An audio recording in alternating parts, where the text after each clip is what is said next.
में जो है 2013 में जो आपदा आई थी उसमें मेरी लड़की का जवाई भी वही केदारनाथ में समाप्त हो गया था।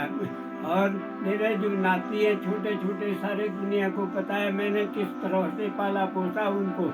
आज वो जरा मेरे उत्तराधिकारी बनने की कोशिश कर रहे हैं कि उनको भी उधर धमकाया चमकाया जा रहा है। तो मैं अब मेरे को ये कुछ समझ में नहीं आता, मैं ना तो कहीं जा सकता ना मैं कहीं आ सकता हूँ। और तो मेरे की इतनी हिम्मत नहीं है, मैं दूर लैट्रिन बाथरूम भी नहीं जा सकता हूँ। अब मेरे सरकार से यही निवेदन है कि ऐसा काम मत करो आप लोग। जबकि केदारनाथ में जो मकान था वही हमारा रोजगार है, इसके अलावा घर कोई रोजगार नहीं। कोई सारी दुनिया देखती है कि क्या रोजगार है। खाने वाले भी 5-7 आदमी हैं परिवार में। अब कमाई का कोई जरिया नहीं है दूसरा।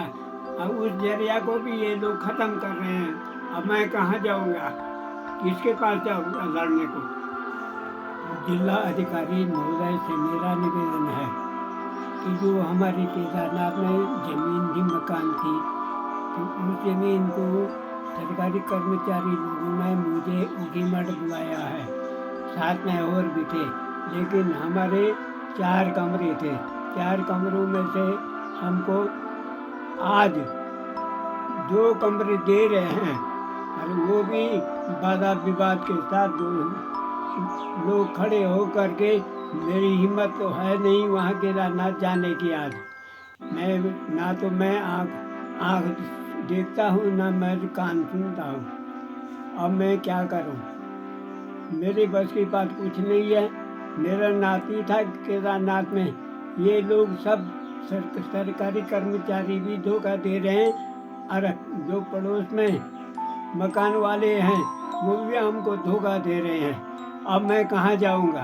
केदारनाथ में जो हमारी ज़मीन थी मकान की ज़मीन, वो 4 कमरों की ज़मीन थी, 4 कमरे बनाए हुए थे। आज उसी मठ से उस टाइम कर्मचारी लोगों ने उसी मठ में हमको बुलाया है। और हमको मेरे को ये पता नहीं चला ये क्या कर रहे हैं। कोरे कागज में साइन करा के मेरे साथ इन्होंने धोखा किया है, मेरे साथ दस्तखत करा के। उसके बाद जब मैंने इनसे परामर्श किया है कि 4 कमरे हाँ तो कर्मचारी लोगों ने कहा कि हाँ 4 कमरे मिलेंगे आपको। तो मैंने कहा जहाँ पर मेरी ज़मीन है, जहाँ जिस जगह पर उसी जगह पर मकान बनाएंगे तो तब हमको मंजूर है, नहीं तो हमको मंजूर नहीं है। जो हमारी पूर्वजों की ज़मीन थी, हालांकि आज वो ज़मीन मेरे नाम पर भी है।